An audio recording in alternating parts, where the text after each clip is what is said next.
السلام علیکم عزیز طلباء، Brookfield online classes میں خوش آمدید۔ آج جو ہم پڑھیں گے وہ ہے ہمارا گرامر کا ایک پورشن ہے جس کو ہم رموز اوقاف کہتے ہیں۔ رموز اوقاف کیا ہے اس کو آپ دیکھیں گے۔ یہ کل 5 نمبر کا سوال آتا ہے، لیکن معروضی میں ایم سی کیوز کے اندر یہ سوال آتا ہے جی۔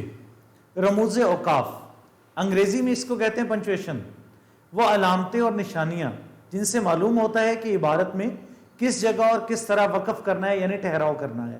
رموز رمز کی جمع ہے جس کا مطلب ہے علامت یا اشارہ، جبکہ اوقاف وقف کی جمع ہے جس کے معنی ٹھہرنے یا رکنے کے ہیں۔ یعنی رموز اوقاف یا علامت وقف ان اشاروں یا علامتوں کو کہتے ہیں جو کسی عبارت کے ایک جملے کے ایک حصے کو اس کے باقی حصوں سے علیحدہ کرنے کے لیے استعمال کی جاتی ہے۔ اردو، انگریزی یا دوسری زبانوں کے قواعد میں ان کے اوقاف اور علامات کو بہت اہمیت حاصل ہے۔ اگر ان کا خیال نہ رکھا جائے تو مفہوم کچھ سے کچھ بلکہ بعض اوقات تو اس کے بالکل الٹ ہو جاتا ہے۔ رموز اوقاف کی اہمیت سے روشناس ہونے کے لیے ایک علامت جسے سکتہ کہتے ہیں، انگلش میں ہم اس کو کوما کہتے ہیں، اس کا استعمال ایک سادہ سے فکرے میں دیکھیے۔ اب ایک جملہ ہے، یہ دیکھیں، ٹھہرو مت جاؤ۔ اب اس کے 2 مطلب لیے جا سکتے ہیں صرف علامت کے استعمال سے۔ ٹھہرو کے بعد اگر ہم اس علامت کو استعمال کرتے ہیں تو مطلب کیا بنتا ہے؟ ٹھہرو مت جاؤ، یعنی رک جاؤ، نہ جاؤ۔ لیکن اگر ہم اس علامت کو مت کے بعد استعمال کریں تو پھر دیکھیں مطلب کیا بنتا ہے؟ ٹھہرو مت جاؤ، یعنی تمہاری ضرورت نہیں ہے، تم نہ رکو اور یہاں سے چلے جاؤ۔ تو صرف ایک علامت کے الفاظ کے آگے پیچھے لگانے سے عبارت کا مفہوم جو ہے وہ تبدیل ہو گیا۔ تو اسی طرح رموز اوقاف اردو کے اندر بہت اہمیت کے حامل ہیں۔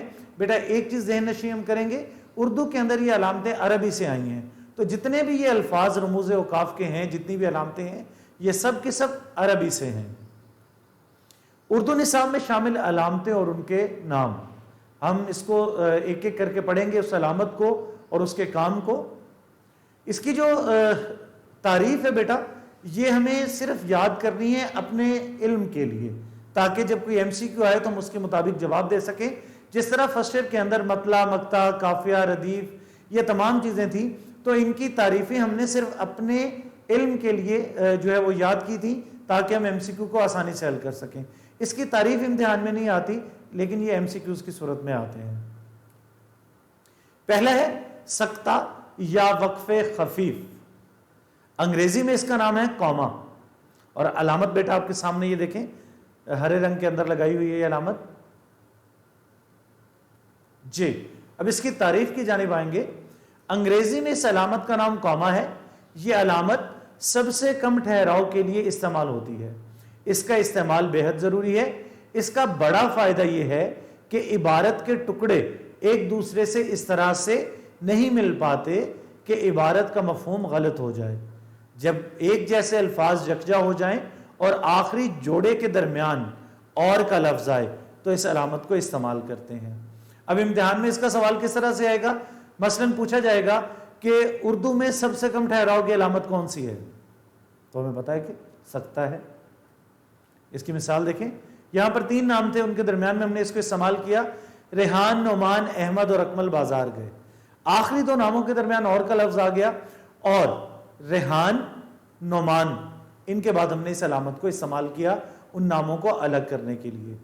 اسی طرح دوسری مثال کے اندر دیکھیں، وہ، آپ اور ہم سب ایک ہی کشتی کے سوار ہیں۔ اب وہ اور آپ کو علیحدہ کرنے کے لیے ہم نے اس کے درمیان میں سکتہ کا استعمال کیا۔ اسی طرح اگلے جملے میں دیکھیں، وہ کھیل کر آیا، نہایا، کپڑے بدلے، چائے پی اور پڑھنے چلا گیا۔ وہ کھیل کر آیا کے بعد ہم نے اس علامت کو استعمال کیا، نہایا کے بعد ہم نے اس کو استعمال کیا، کپڑے بدلنے کے بعد ہم نے اس کو استعمال کیا، پھر آخری 2 جوڑوں کے درمیان میں اور کا لفظ آ گیا، چائے پی اور پڑھنے چلا گیا۔ اسی طرح چوتھی مثال دیکھیں، اسلم ذہین، فتین، محنتی اور ایماندار ہے۔ اب ذہین اور فتین، محنتی، ان تینوں کے درمیان میں ہم نے سکتہ کی علامت کو استعمال کیا۔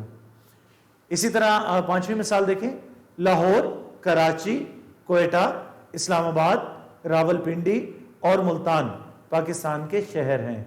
اب یہ تمام شہر یکجا ہو گئے، اکٹھے ہو گئے، تو ان کو علیحدہ کرنے کے لیے ہم نے ان کے درمیان میں علامتوں کا استعمال کیا، اور آخری 2 ناموں کے درمیان میں اور کا لفظ آ گیا۔ لاہور کے بعد سکتہ آئے گا،